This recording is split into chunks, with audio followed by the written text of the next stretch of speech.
Bonjour ou rebonjour à toutes et à tous. Voilà le troisième volet, la troisième partie du cours enregistré sur l'éthique des études universitaires. C'est la dernière des trois parties. Elle porte sur des aspects plus concrets et plus pratiques du travail de l'étudiant, de l'activité des étudiants et des étudiantes et de la dimension éthique de leur comportement. Bien sûr qu'il sera impossible d'aborder toutes les questions, mais je vais me centrer sur des points un peu critiques, un peu essentiels, comme par exemple celui du plagiat, et qui est important, très très important à expliquer avec un peu de profondeur. Alors, petit rappel s'agissant de la déontologie de l'éthique des études universitaires. La déontologie, eh bien, c'est la charte de l'Université de Poitiers qui s'applique à nous tous, étudiants, étudiantes, enseignants, enseignantes. Donc, vous pourrez la consulter après ce cours. Enfin, je vous le suggère, je vous le conseille. L'éthique, je vous rappelle, conçue comme ici comme l'exercice de la responsabilité individuelle. Et les valeurs, eh bien, les valeurs sur lesquelles s'appuient nos démarches éthiques, notre responsabilité, l'exercice de notre responsabilité individuelle, eh bien, elles sont les nôtres. Donc, je ne peux pas prétendre connaître vos valeurs. Certaines, tout de même, sont très attachées aux institutions universitaires. Certaines de ces valeurs sont générales. Elles ne sont pas toutes listées ici, mais certaines sont générales, comme le respect d'autrui, donc, dont on attend que les étudiants, les étudiantes, les professeurs les mettent systématiquement euh, en tête, je dirais presque, des valeurs qui guident leurs décisions et leurs actions. Le respect de la diversité, l'honnêteté, euh, l'honnêteté intellectuelle, l'altruisme et toutes ces valeurs générales auxquelles s'ajoutent d'autres valeurs plus spécifiques et qui sont davantage liées à l'activité que l'on a quand on est à l'université comme étudiant. L'engagement dans l'apprentissage, on est étudiant pas juste pour être étudiant, hein, on s'engage dans l'apprentissage, donc c'est un effort qui est attendu, c'est une valeur d'effort qui est attendue des étudiantes et des étudiants. Une autre valeur qui est importante, c'est l'autonomie, c'est-à-dire être capable de s'allonger, de s'auto-diriger, de s'auto-réguler, même si évidemment autonomie ne veut pas dire indépendance, et que cette valeur d'autonomie ne signifie pas que vous n'êtes pas en droit, bien au contraire, d'attendre tout l'accompagnement nécessaire de la part des enseignants en particulier. L'adaptabilité, les efforts à produire pour s'adapter aux différentes situations que rencontrent les étudiantes et les étudiants. Il y a beaucoup de situations différentes quand on est étudiant. Ça varie selon les années, ça varie selon les moments, selon les activités, selon les enseignants, etc. Et on attend de vous que vous portiez haut et fort cette valeur d'adaptabilité. Une autre qui est très importante, c'est celle du sérieux. C'est une activité sérieuse que d'être étudiante, ou plutôt c'est un ensemble d'activités sérieuses que d'être étudiante ou étudiant. L'intégrité, j'y reviendrai dans la suite du cours, c'est même l'essentiel de la suite du cours. Et la créativité, alors je l'ajoute, peut-être que c'est ma touche personnelle, je pense qu'on attend des étudiants qu'ils soient non seulement engagés dans les apprentissages qui sont organisés pour eux, qu'ils soient autonomes, adaptables, sérieux et intègres, mais qu'ils soient aussi créatifs, une valeur à laquelle il me semble important de réfléchir et qu'il me semble important de mobiliser. Euh, Petit incise assez rapide sur ce qu'est l'université, le savoir scientifique. Euh, les apprentissages que l'on peut faire à l'université, les enseignements qu'on y donne sont assez particuliers parce qu'ils sont très liés à la recherche et l'université est à la fois l'endroit ou un des endroits où on produit de nouvelles connaissances et pas n'importe quelle connaissance, des connaissances scientifiques. Et c'est aussi le même endroit, celui qui est l'université, et aussi celui où on apprend ces connaissances scientifiques. Le savoir tout court et le savoir scientifique est cumulatif, avec cette expression, cette belle expression du XIIe siècle, dont on hérite la connaissance, le savoir fonctionne sur la métaphore des nains sur des épaules de géants. Les géants, ce sont tous ceux qui nous ont précédés. Alors vous pouvez le prendre au sens général, au sens familial, mais aussi aux sciences universitaires et scientifiques. Tous les chercheurs qui ont produit des connaissances jusqu'à présent de façon cumulative depuis des siècles. Et nous sommes des nains qui viennent se jucher sur les épaules de ces géants, s'appuyer sur ce qu'ils nous ont livré et contribuer à notre mesure à la création de nouvelles connaissances. Ça, c'est le travail des chercheurs, et de nouveaux apprentissages, ça, c'est le travail des étudiants. Et pas n'importe quel géant, bien sûr, hein, des géants qui cumulent le savoir scientifique, donc celui qui est produit dans un contexte de rigueur et d'utilisation de méthodologies et de méthodes scientifiques et de validation, d'expertise, d'évaluation, qui fait de ces connaissances des vérités scientifiques. Une vérité scientifique est vraie tant que personne n'a pu démontrer qu'elle était fausse. Donc la vérité scientifique, c'est l'état exact de l'actualité des connaissances scientifiques qui est nécessairement temporaire jusqu'à ce que ces connaissances soient complétées ou bien soient mises de côté par des connaissances nouvelles qui montreraient que les connaissances antérieures sont fausses. Dans ce contexte-là, il est évidemment, avec cette métaphore du nain ou des nains sur les épaules des géants, eh bien, il y a une règle qui s'impose à nous, qui est de se référer à ces géants.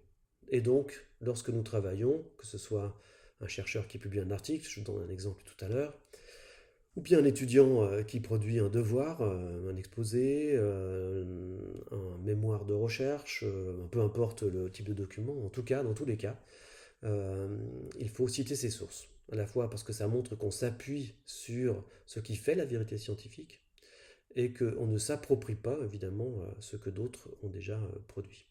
Donc vous voyez, dans ce facsimilé-là, cette copie d'un extrait du dictionnaire raisonné des sciences, des arts et des métiers, donc dans son édition du 12e tome, dans son édition de 1765, donc du XVIIIe siècle, page 679, il est écrit, je le lis, je le lis en l'adaptant au vocabulaire d'aujourd'hui, le plagiat, donc qui serait le fait de ne pas citer ses sources, est l'action d'un écrivain, alors bon là, vous pouvez transposer à étudiant, qui pille ou dérobe le travail d'un autre auteur et qui se l'attribue comme son travail propre. C'est donc le défaut d'attribution d'un ouvrage à son véritable auteur qui caractérise le plagiarisme, le plagiat. Quiconque, en écrivant, puise dans les auteurs qui l'ont précédé et les cite fidèlement, ne peut ni ne doit passer pour coupable de ce crime littéraire, de ce crime scientifique, de ce crime universitaire. Il faut mettre une grande différence entre prendre certains morceaux dans un auteur ou les dérober. Quand, en employant les pensées d'un autre écrivain, on le cite ponctuellement, on se met à couvert de tout reproche de pillage. Le silence seul et l'intention de donner pour sien ce que l'on a emprunté à d'autres font le plagiat. Plagier, alors si on se réfère à des sources plus contemporaines, par exemple le Trésor de la langue française informatisé, l'édition 2004, le Trésor de la langue française, dictionnaire de l'Académie, auquel vous accédez en ligne avec un site tout à fait extraordinaire qui s'appelle le site web du Centre national de ressources textuelles et lexicales, qui est un dictionnaire avec toutes sortes de fonctionnalités qui aident à l'écriture et à la lecture. Eh bien, lorsque l'on consulte ce TLF, Trésor de la langue française, au mot plagier dans la forme verbale, on a deux acceptions. La première, quelqu'un qui plagie quelqu'un ou quelque chose.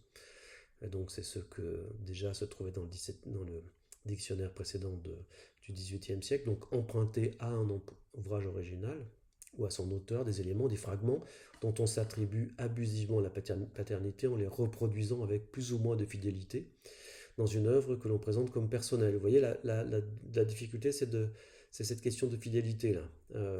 On plagie, y compris lorsqu'on ne copie pas de façon identique ce que l'on plagie, mais même lorsque l'on s'approprie en le déclinant un peu, en le dérivant un peu, des éléments sans indiquer quelle en est la source.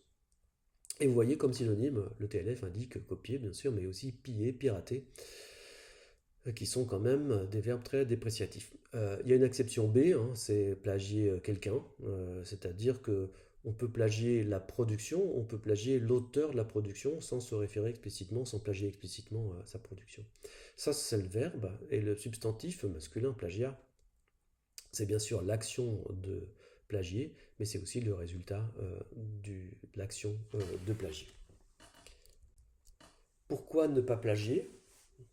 Alors la première raison, alors là, les quelques pages que je vais que je vais faire défiler à l'écran et commenter sont extraits, en tout cas ce qui est entre guillemets est extrait euh, d'un- d'une œuvre, d'une production d'un texte de Nathalie Rousseau, intitulé Éthique du travail universitaire de la nécessité de la citation, pardon, publié dans Etymologica. Et donc vous voyez le lien plus bas que vous pouvez consulter, c'est un document de référence à ce sujet. Donc pourquoi ne pas plagier?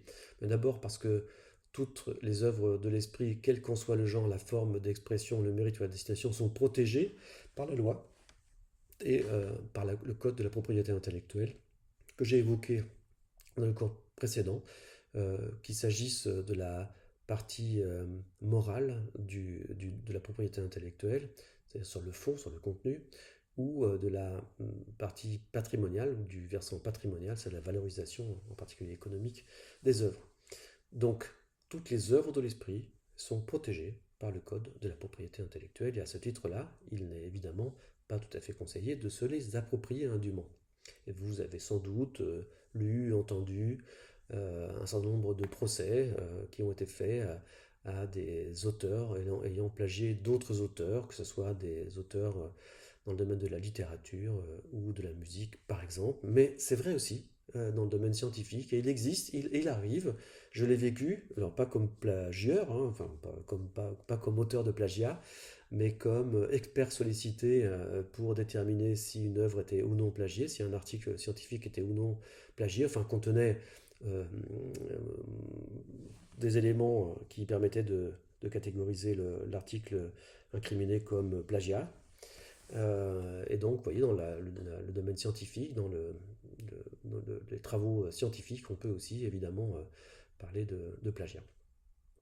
Donc, deuxième point, même un texte élaboré de façon collective eh bien, doit être cité. On doit citer sa source. C'est le cas des dictionnaires, comme je l'ai fait pour le TLF tout à l'heure, ou le dictionnaire du 18e il y a quelques minutes.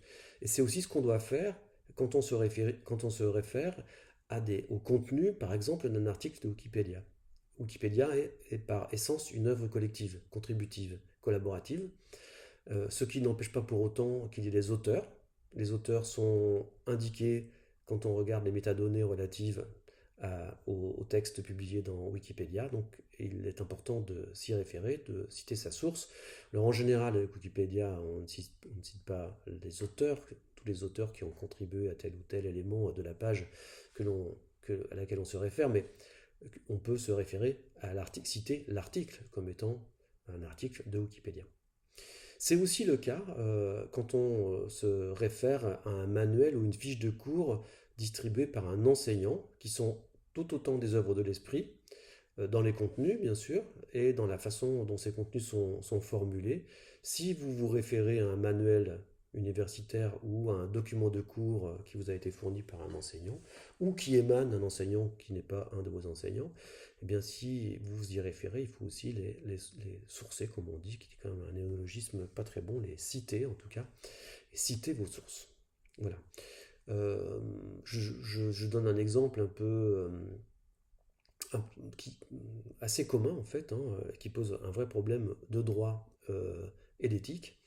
Ce sont les étudiants. Alors, il y a quelques années, j'étais vice-président de cette université, et dans mes attributions, dans mes délégations, qui étaient globalement dans le domaine du numérique, il y avait la question eh bien, du respect du droit d'auteur avec l'utilisation des services numériques. Et j'avais été saisi par un enseignant un collègue donc de l'université, qui avait retrouvé sur une plateforme qui vend des notes de cours, la note ou les notes prises par un de ses étudiants dans l'un de ses cours. Donc l'étudiant finalement avait pris en note, donc mis par écrit ce que disait dans son cours l'enseignant, et l'avait vendu à une plateforme à laquelle on peut s'abonner pour accéder à des notes de cours quand on ne va pas en cours soi-même et qu'on a besoin des notes prises par d'autres. Bien évidemment, ça c'est tout à fait illégal, c'est non plus pas très moral et donc pas très éthique de la part de l'étudiant qui a pris ces notes et qui les a vendues alors qu'évidemment c'était l'œuvre de l'enseignant. A fortiori, ce qui gênait l'enseignant, c'est pas seulement ce que je viens de décrire, mais c'est aussi que il était explicite qu'il s'agissait tout de même de ces cours, et il lui semblait que les notes qui avaient été prises par l'étudiant n'étaient pas bonnes, qu'il y avait des contresens, des approximations, et qu'il ne voulait pas être assimilé à ces erreurs ou à ces approximations. Alors dans la pratique, puisque c'est aussi ça dont il s'agit, je l'ai dit, ce troisième cours est destiné à vous fournir quelques repères pratiques, en particulier sur le plagiat. Donc en pratique, hein, quand vous avez réalisé un devoir universitaire, hein, ou pas universitaire, mais bon, en l'occurrence ici universitaire, qui sera votre document, bien sûr, votre document sera probablement, c'est le cas de la production scientifique en tout cas fonctionne de cette façon-là, comme nous sommes donc des nains sur les épaules des géants, il y a la part que nous ajoutons qui est de nous, mais il y a aussi toutes nos sources auxquelles nous nous référons et qu'il est bien légitime d'intégrer à nos textes, à condition bien sûr de les attribuer au bon auteur. Donc c'est le problème de l'attribution d'éléments qui sont dans nos productions, dans vos productions, qui peuvent être des phrases, des formulations, des paragraphes entiers, et il est tout à fait légitime que vous les intégriez à vos textes, à condition, encore une fois, eh bien de rendre explicite ces emprunts. Alors, d'abord, on doit distinguer dans le texte la partie qui n'est pas de vous.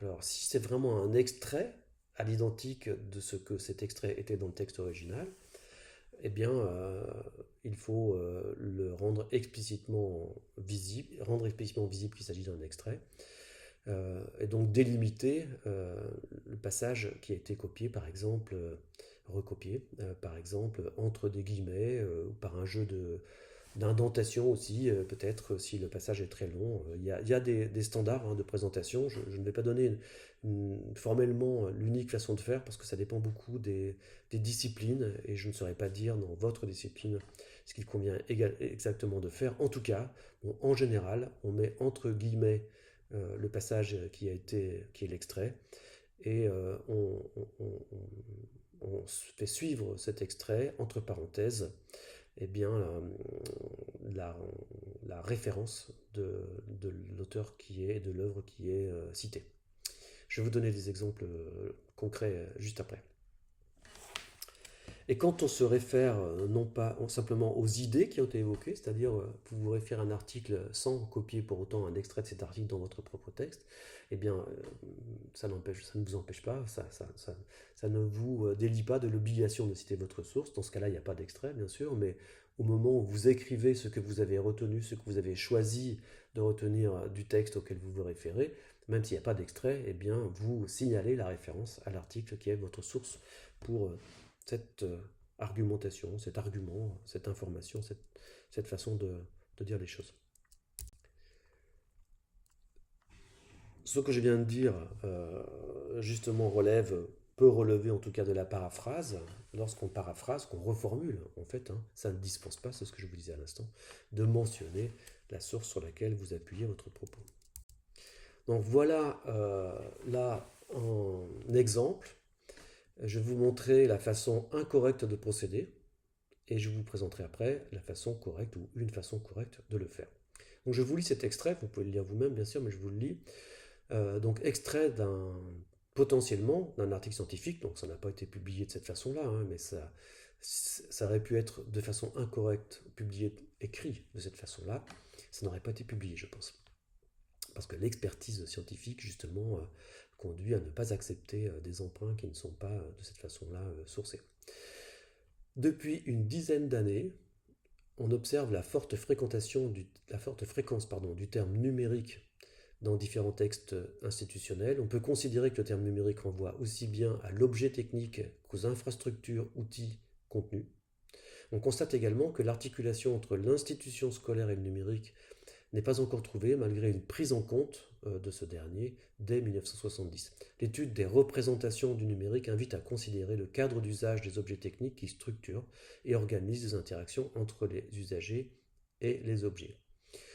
Écrit comme ça, quoique vous puissiez penser à du contenu, écrit comme ça, on peut penser que celui ou ceux en l'occurrence, qui rédigent ce paragraphe sont les uniques auteurs de ce qui est écrit et unique auteur de tout ce qui les a conduits, de tout ce qui leur a permis d'exprimer ses assertions, là, ses affirmations dans le domaine du numérique et de l'éducation.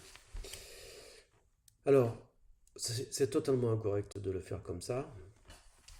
Alors voilà, ce texte a effectivement été publié dans une revue scientifique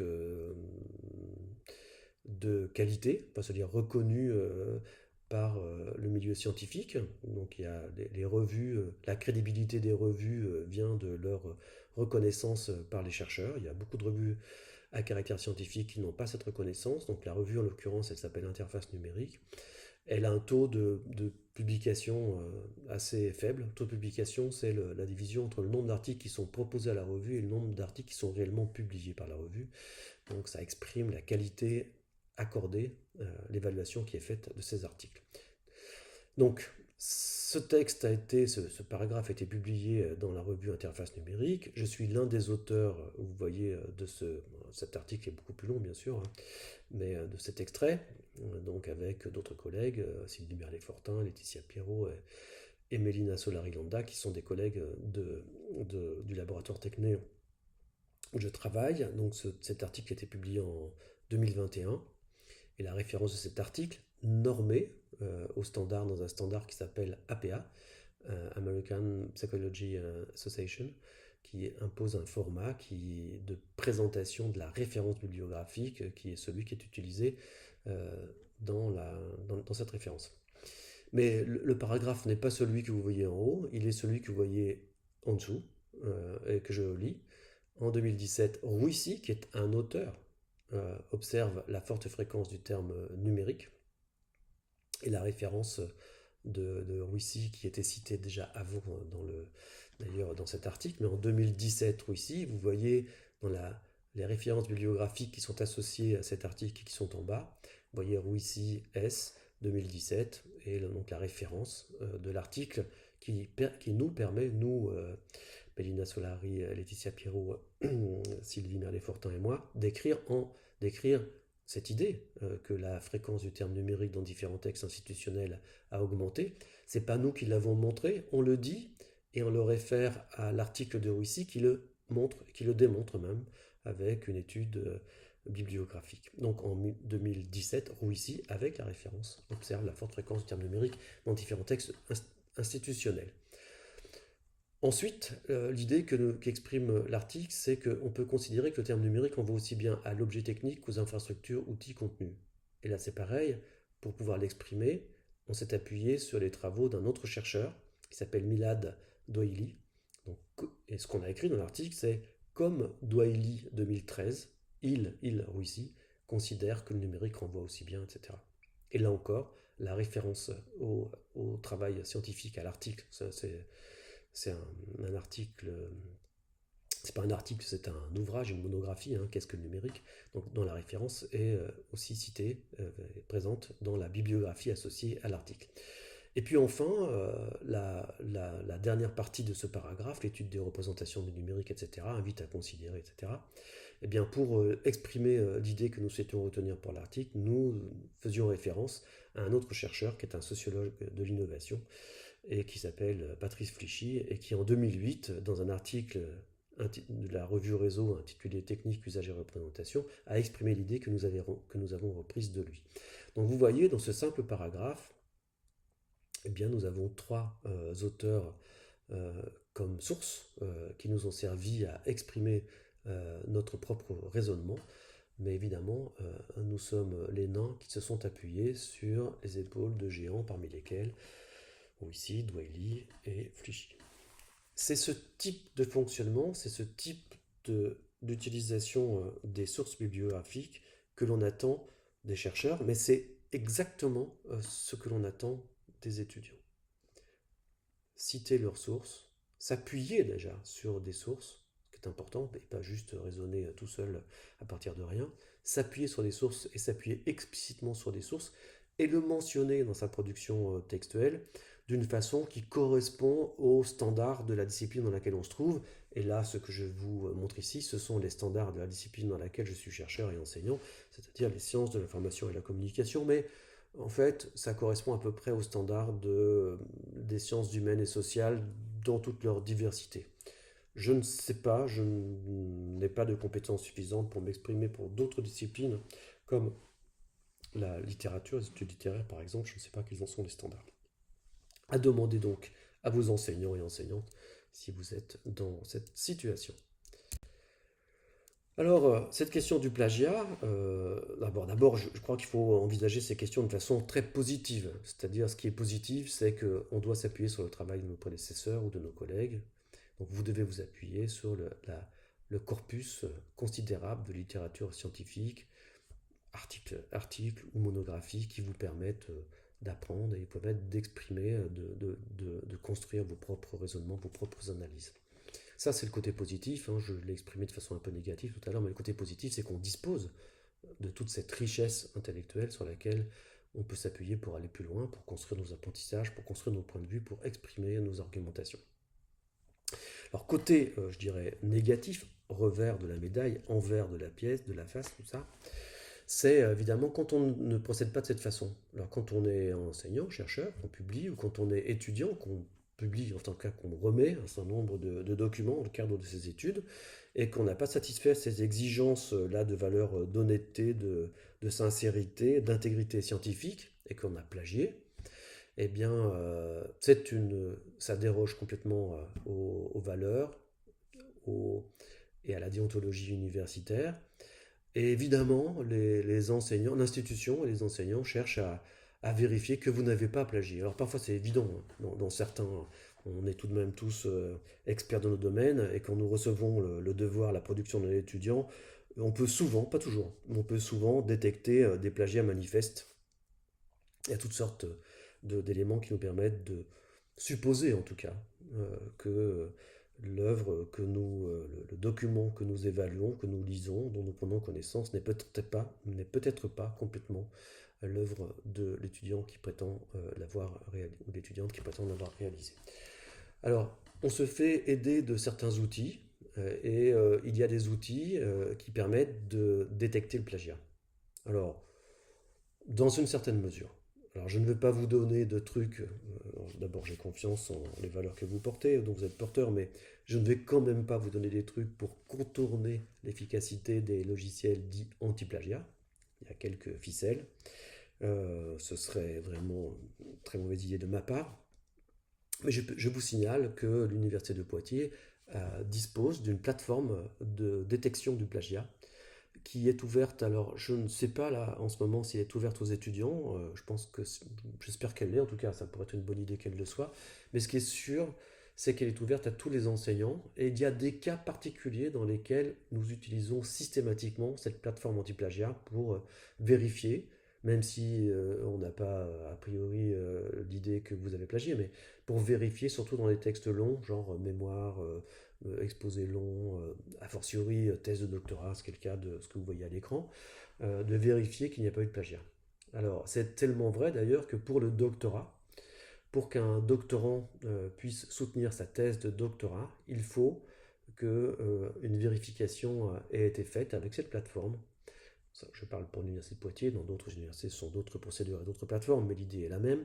Vérifier qu'il n'y a pas de plagiat. Et c'est assez compliqué, c'est intéressant de raisonner cette question à l'occasion d'un doctorat, parce que bon, le doctorat, au sens de la thèse de doctorat, le texte, c'est souvent un texte long, voire très long, plusieurs centaines de pages. Et par la logique même du travail scientifique, l'auteur, c'est-à-dire le doctorant, il se réfère à de très nombreux auteurs dont il cite de très nombreux extraits des travaux scientifiques. Donc, il serait anormal que dans une thèse, il n'y ait pas une proportion du texte qui n'a pas été rédigée par le doctorant, mais choisie par le doctorant, qui a intégré des extraits dans le texte de sa thèse. Et donc, quand on cherche la présence dans le texte d'une thèse de doctorat de fragments, d'éléments qui proviennent d'autres auteurs que le doctorant, il est tout à fait normal que l'on trouve une proportion relativement significative d'éléments étrangers à sa propre rédaction. Et donc on se donne des seuils, puis on va voir, une fois que la plateforme a l'application compilation, en l'occurrence compilation magistère à traiter les fichiers, on va voir ce qu'il en est, qu'est-ce qui est étranger à la rédaction du doctorant, de quelle nature sont ces éléments, comment ont-ils été intégrés, à quelle finalité dans le texte, ont-ils été bien référencés. Et cette étude-là nous permet de savoir s'il y a plagiat ou s'il n'y a pas plagiat. Ce que vous voyez à l'écran, hein, le résultat de l'analyse par compilation magistère il y a quelques années d'une thèse de doctorat que j'ai encadrée et dont l'étudiante dont le nom de l'étudiante apparaît quelque part, voilà, en haut, un rapport d'analyse, thèse, forme scolaire numérique, Mélina Solari Landa, enfin Solari Landa JF, Solaradi Landa c'est le nom de la doctorante, JF ce sont les initiales de mon prénom. Et donc on voit ici le résultat de l'analyse et on voit surtout, ça a permis de vérifier qu'il n'y avait pas, ce que je savais par ailleurs, mais de vérifier formellement qu'il n'y avait pas de plagiat. On peut faire ça pour n'importe quel texte, mais parfois on fait de façon plus simple, hein. Parfois l'utilisation de Google, enfin, du moteur de recherche de Google, je veux dire, permet, quand on reçoit le document d'un devoir pour mon étudiant, puis on se dit, tiens, là, dans ce paragraphe-là, il y a une formulation, il y a des arguments, des justifications qui me semblent assez éloignés de ce que produit habituellement cet étudiant et surtout différents du reste du texte. Et parfois, il suffit, on copie-colle l'extrait dans le moteur de recherche de Google ou un autre moteur de recherche et on trouve la source. Donc, ce que je veux dire, c'est, positivement, vous devez absolument vous appuyer sur des sources, c'est ce qui fait la richesse de la science et la richesse de votre travail. Vous avez parfaitement le droit de le faire, à condition de citer vos sources, et nous avons quelques moyens pour détecter les mauvais comportements que vous pourriez avoir. Le plus important de ce que je dis, c'est la versant positive, bien sûr. Alors, deux dernières pages pour parler d'une question d'actualité, enfin d'actualité, pas tant d'actualité que ça, enfin 2 pages, c'est un peu plus que 2 d'ailleurs. C'est depuis un an en tout cas, ça c'est d'actualité, ChatGPT, cette IA générative de texte est ouverte à l'usage du public et avec des versions qui se succèdent et qui sont sans cesse plus performantes. Et la question que je souhaite évoquer rapidement et mériterait un long développement et une longue discussion avec vous qui n'est pas là avec moi pour le faire aujourd'hui, utiliser ChatGPT quand on est étudiant, dans une production d'étudiants, est-ce tricher? Alors, si vous posez la question comme ça autour de vous, à des étudiants, certains vous diront non, certains vous diront oui. Et si vous posez la question à des enseignants, je l'ai fait, certains vous diront non, certains vous diront oui. En fait, la réponse à la question est un peu plus complexe parce que la question elle-même est un peu plus complexe. Et on peut distinguer plusieurs usages, plusieurs façons d'utiliser ChatGPT quand on est étudiant. Alors, on peut distinguer déjà les usages qui seraient prescrits et ou explicites, alors prescrits par les enseignants. Moi, par exemple, l'année dernière, je vais refaire ça dans le 2e semestre, enfin dans le semestre qui vient, là, à partir de janvier, avec des étudiants de cette faculté des lettres et des langues, des étudiants de licence 3e année. Eh bien, je leur propose de réaliser des documents, d'écrire des nouvelles en utilisant plusieurs IA génératives, dont ChatGPT. Donc, c'est une prescription de ma part. Il y a des consignes particulières qui font que, genre je ne les explique pas ici, mais qu'il me semble très intéressant qu'ils utilisent ChatGPT et d'autres IA génératives de texte et d'images. Et il n'y a pas de triche, puisque c'est moi qui leur demande. Et c'est très explicite. Ce n'est ni un usage sauvage, ni un usage caché. Donc selon que l'usage est prescrit et explicite, ou bien qu'il est sauvage et caché, la réponse à la question utiliser ChatGPT est triché n'est pas la même. Alors on peut distinguer des usages des IA génératives au service des apprentissages. Et je vais détailler ça dans la page d'après, dans l'écran d'après. Alors il y a beaucoup de situations où ChatGPT peut aider aux apprentissages, hein, être au service de l'apprentissage des étudiants. Et puis il y a d'autres situations où on peut recourir à ChatGPT et autres IA génératives comme des commodités, c'est-à-dire pour ne pas faire l'effort. Je disais que l'effort, l'engagement était une valeur universitaire tout à l'heure pour les étudiants, donc de ne pas respecter, de ne pas appliquer cette valeur, et donc par commodité, pour travailler plus vite, faire moins d'efforts, et donc là, c'est de la triche. Surtout si c'est caché. Donc, je pense qu'on peut dire qu'il y a un grand intérêt à utiliser à bon escient des IA génératives quand on est étudiant, et qu'il y a aussi, et j'ai presque envie de dire surtout, la nécessité de s'y former parce que les IA génératives, elles sont là. Il est important de savoir ce qu'elles peuvent faire, ce qu'elles ne peuvent pas faire, comment elles le font, donc un peu la mécanique, et quels problèmes, quels enjeux sont soulevés par l'utilisation des IA génératives. Alors pour être un petit peu plus, pour avoir une approche un petit peu plus détaillée, pas complète, hein, pas très profonde, mais quand même, dans votre activité d'enseignant, pardon, dans votre activité d'étudiant, mais dans mon activité d'enseignant, les IA génératives, et à commencer par ChatGPT, constituent des promesses. Il y a des promesses dans l'utilisation, c'est-à-dire des opportunités. Il y a des secteurs de nos activités, des types d'activités pour lesquels ChatGPT peut être et autres peuvent être très très utiles. Par exemple, dans l'aide à la recherche d'informations. C'est une façon d'explorer l'information, pas d'explorer les sources, mais l'information elle-même, pas les sources d'information.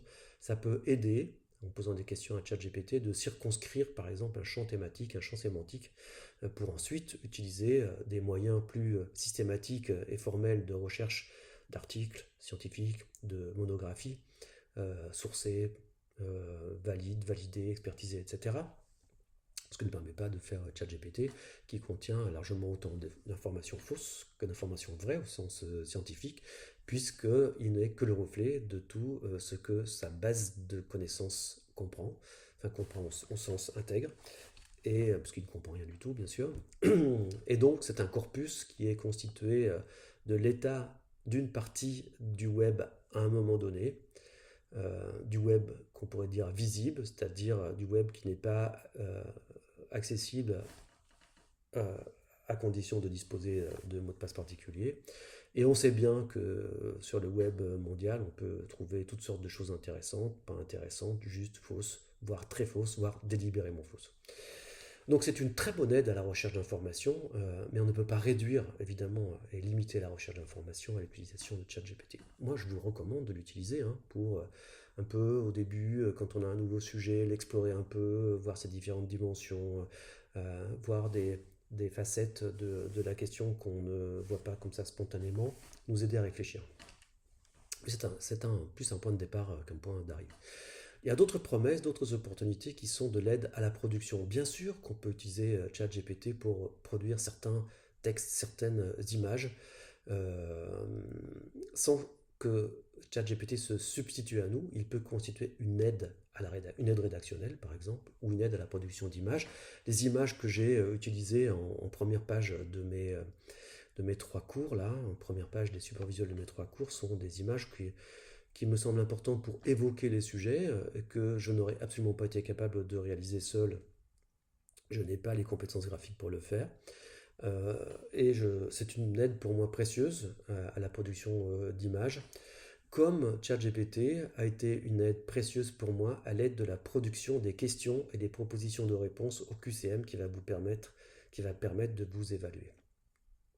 Alors, je ne délègue pas à ChatGPT l'intelligence de l'activité que j'ai, je demande à ChatGPT de m'aider avec des consignes bien précises, bien particulières à réaliser ce que j'aurais pu réaliser tout seul, mais avec beaucoup plus de temps. Et puis, j'ai dit tout à l'heure que la créativité me semblait être une valeur importante à l'université pour tout le monde, et d'abord donc pour les étudiants et les étudiantes. ChatGPT peut être une aide à la créativité. Et avoir cette aide à la production de textes, d'images et de bien d'autres choses est une aide Des études universitaires. si on ne Votre attention. s'abandonne pas à la production de textes et d'images dans lesquels on n'aurait quasiment aucune intervention comme auteur. Donc quand on a une collaboration entre l'IA générative et nous, eh bien ça peut nous permettre d'être plus créatifs que nous tout seuls, sans l'assistance de ChatGPT ou autre. Il y a des domaines de production où certains ont totalement abandonné l'idée de faire eux-mêmes. Alors là, j'entre dans un terrain très délicat. Par exemple, les collègues qui sont, pas les collègues de la faculté des lettres et des langues, des collègues de la faculté des sciences, par exemple, avec lesquels je discutais de l'utilisation des IA génératives et des cours qu'ils donnaient, les apprentissages que devaient faire réaliser leurs étudiants.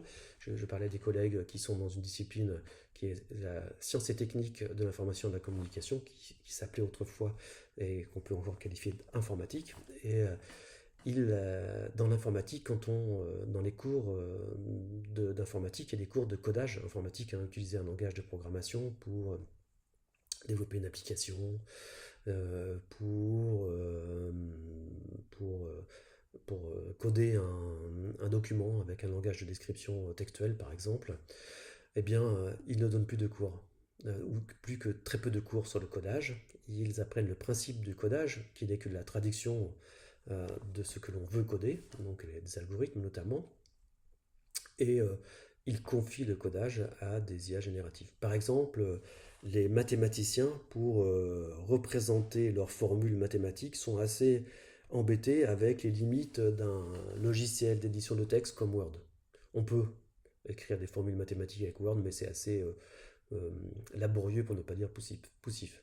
Il y a un langage de description qui s'appelle LaTeX et qui permet plus facilement de coder ces formules compliquées. Et auparavant, on apprenait, j'ai fait partie de ceux qui ont appris quand j'étais étudiant à coder en LaTeX. C'est fini. ChatGPT code très bien tout seul en LaTeX dès lors qu'on sait lui demander ce qu'il doit coder en LaTeX.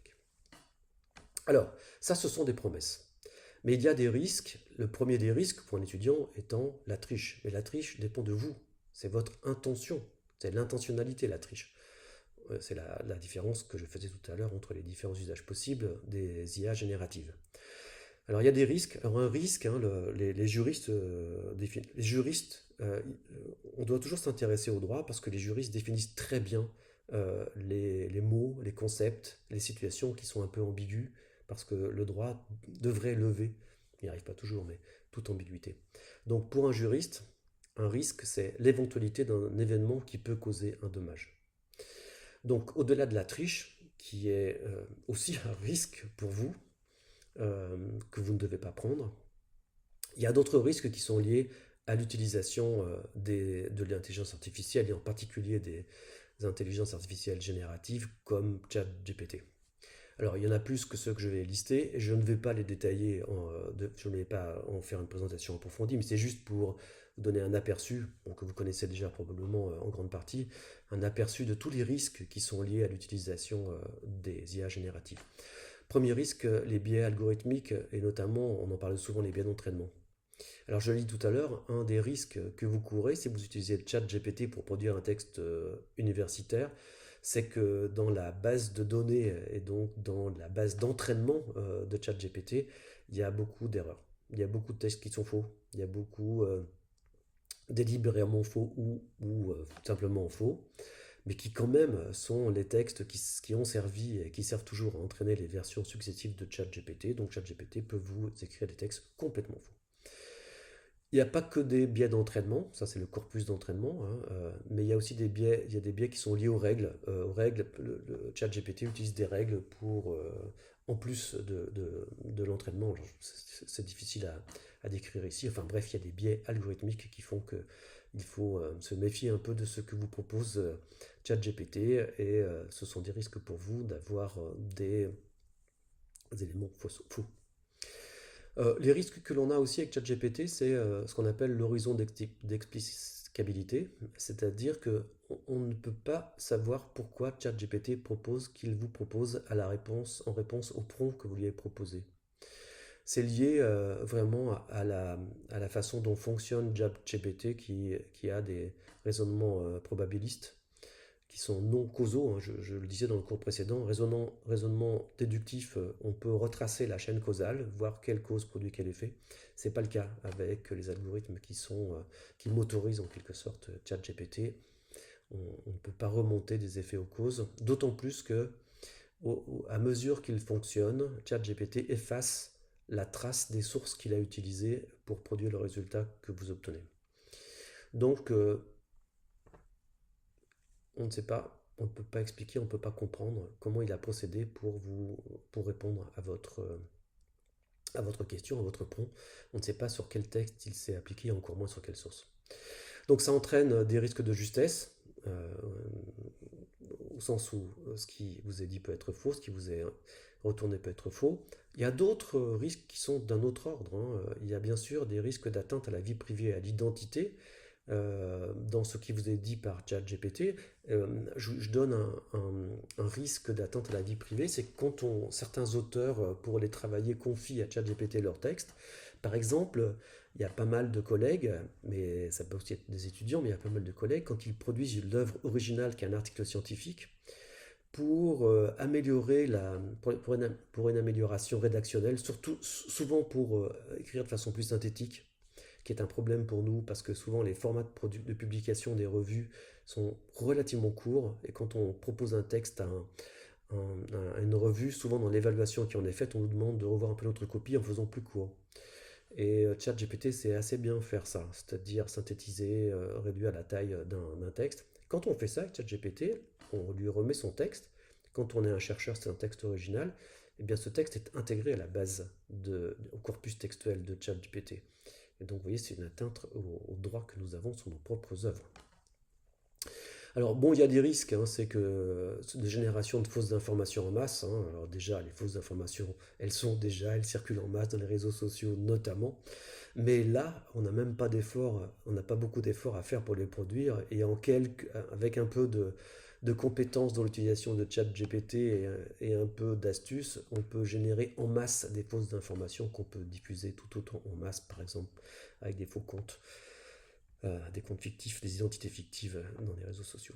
Il y a un risque de déréalisation, c'est-à-dire que ce que vous lisez est totalement virtuel et on peut perdre le lien indispensable avec la réalité tangible. Virtuel, ça ne veut pas dire que c'est pas réel, mais ça veut dire que c'est pas tangible, c'est pas concret.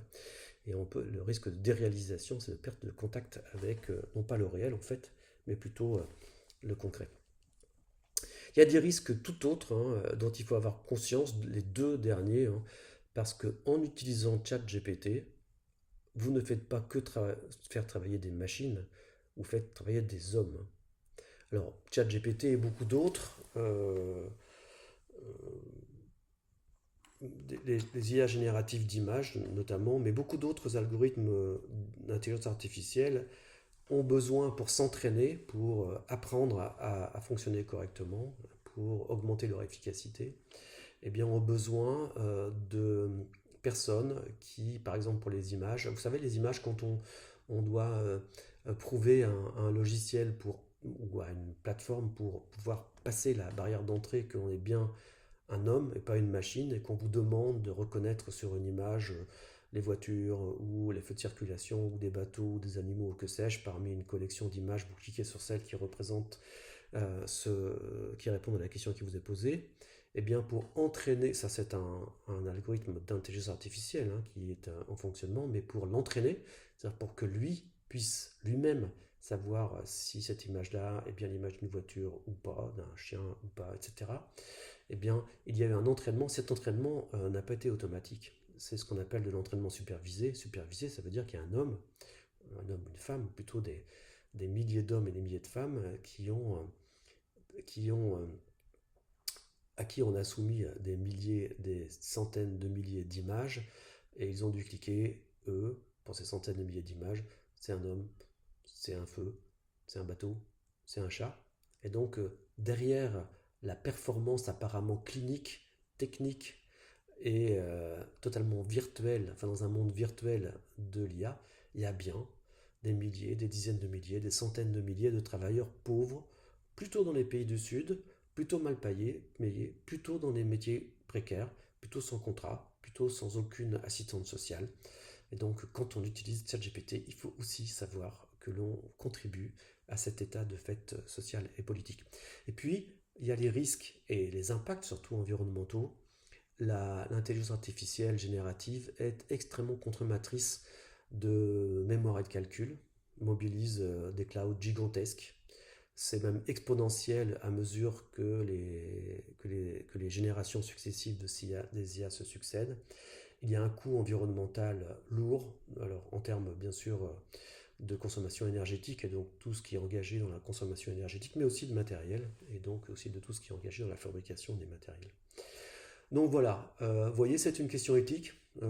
je termine par là, c'est une question éthique, hein. Utiliser ChatGPT pour travailler quand on est étudiant, quand on est enseignant, c'est une question éthique par rapport à la triche, mais par rapport à tous les autres risques et tous les autres impacts. Et donc, il vous appartient de décider dans cette démarche éthique de faire la balance entre l'utilité que ça représente pour vous et toutes les contraintes et toutes les conséquences que peuvent avoir vos choix. C'est une démarche éthique. Donc, à la réponse utiliser ChatGPT, est-ce tricher? Il faudrait substituer la question utiliser ChatGPT pour faire ceci maintenant là, est-ce éthique? Voilà, pour terminer, je vous présente une petite devinette. Donc, vous voyez 4 personnages. Bon, alors, peut-être que vous connaissez les 4. Donc, je suppose, Albert Einstein, physicien bien connu, Elon Musk, ingénieur et entrepreneur bien connu, on peut le qualifier autrement, je vais le qualifier comme ça. Rita Mae Brown, c'est une auteure scénariste bien connue, et Isaac Asimov, c'est aussi un auteur bien connu. Ils n'ont pas écrit le même genre d'œuvre, mais ce sont deux écrivains bien connus. Donc 2 scientifiques ingénieurs, enfin scientifiques à gauche, ingénieurs à droite, 2 auteurs en bas. Et une citation. La folie consiste à refaire sans cesse la même chose, mais en espérant un résultat différent. Alors, si je vous demande à qui attribuer, en fonction de ce que vous savez de ces 4 personnages, à qui attribuer cette citation? Alors, je ne sais pas à qui vous l'attribuez, mais la plupart de ceux à qui on pose la question, et on retrouve d'ailleurs cette attribution dans bien des documents, attribuent cette citation à Albert Einstein. La folie consiste à refaire sans cesse la même chose, mais en espérant un résultat différent. Et il est vrai qu'on attribue toutes sortes d'aphorismes qui sont sympathiques, intéressants, percutants à Albert Einstein, qui a fait un certain nombre de déclarations de cet ordre, mais pas celle-là. Et pas une bonne partie de celles qui lui sont attribuées. En fait, c'est un extrait d'une pièce écrite par Rita Mae Brown.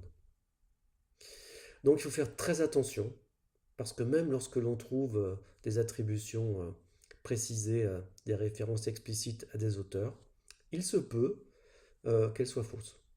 Donc il faut être extrêmement attentif. Voilà, cette petite devinette termine ce cours. Donc voilà, voilà, c'était attribué à Albert Einstein, mais en fait c'était une citation de Rita Mae Brown. Et pour terminer ce cours, et ces 3 parties de ce cours, eh bien, je vous invite à poursuivre par la lecture des 3 documents que j'ai déjà signalés, le rapport de la commission d'éthique de l'Université de Genève, le règlement intérieur de l'Université de Poitiers et son annexe à charte de déontologie d'éthique, et puis bien sûr d'autres documents. Vous trouverez facilement, si le sujet vous intéresse, bien d'autres documents via le service commun de documentation, tout simplement les moteurs de recherche de votre choix. Et ensuite, eh bien, je vous invite à utiliser le QCM pour vous auto-évaluer. Je vous rappelle que cette évaluation par le QCM poursuit 2 finalités, 2 objectifs. Un, que ça vous permette à vous, chacun d'entre vous, de vous situer par rapport au thème évoqué dans ce cours. Et puis ça produira quand même un résultat qui sera utilisé pour produire une partie de la note de l'UE dans laquelle se trouve ce cours. Je vous remercie beaucoup de votre attention. Je profite de cette possibilité qui m'est offerte de m'adresser à tous les étudiants de licence, ou presque tous les étudiants de licence 1, pour vous dire qu'il y a une option en 2e et 3e année de licence avec moi qui porte justement sur les questions de numérique sous l'angle de la culture et de la médiation numérique, avec en L2 un cours qui est destiné justement à apprécier ce qu'est la médiation numérique, ce qui se joue dans l'utilisation de techniques numériques, par exemple les réseaux sociaux. Enfin bon, les thèmes varient selon les années. Et puis en L3, je l'ai déjà évoqué, je fais un travail un peu plus productif, plutôt les étudiants produisent avec les outils numériques un certain nombre de documents, des nouvelles, et on étudie ensuite la façon dont les services numériques utilisés, les techniques numériques utilisées ont contribué à ce qu'est au fond la production des étudiants. Et puis ensuite en master ici, nous avons un master qui est attaché au laboratoire IME, Ingénierie des médias pour l'éducation, au laboratoire Techné, pardon, et La formation s'appelle IME, Ingénierie des médias pour l'éducation. Nous formons des spécialistes de l'ingénierie techno-pédagogique. Voilà, si vous avez des questions relatives au cours ou des questions relatives à ce que je viens juste de dire sur ces différents enseignements, vous pouvez facilement me contacter par courrier électronique, par courriel. Mon adresse est cerisier@univ-poitiers.fr. Simplement mon nom, Cerisier. C'est trop compliqué, Jean-François avec la CDI du C, c'est trop compliqué. Donc c'est juste mon nom de famille, cerisier@univ-poitiers.fr. Je vous remercie de toute l'attention que vous avez portée à ces différentes ressources, vidéo et textuelles. J'espère que tout ça va vous aider à avoir une démarche vraiment éthique et que vous serez vraiment responsable de vos décisions et de vos actes avec tout l'esprit critique que ça nécessite. Et puis j'espère que nous aurons l'occasion de nous croiser. J'ai choisi d'avoir mon image vidéo dans le cours pour que vous puissiez me repérer. N'hésitez pas à m'interpeller parce que je pense qu'on se croise dans les couloirs de la faculté des lettres et des langues. Voilà, à très bientôt à toutes et à tous et merci de votre attention.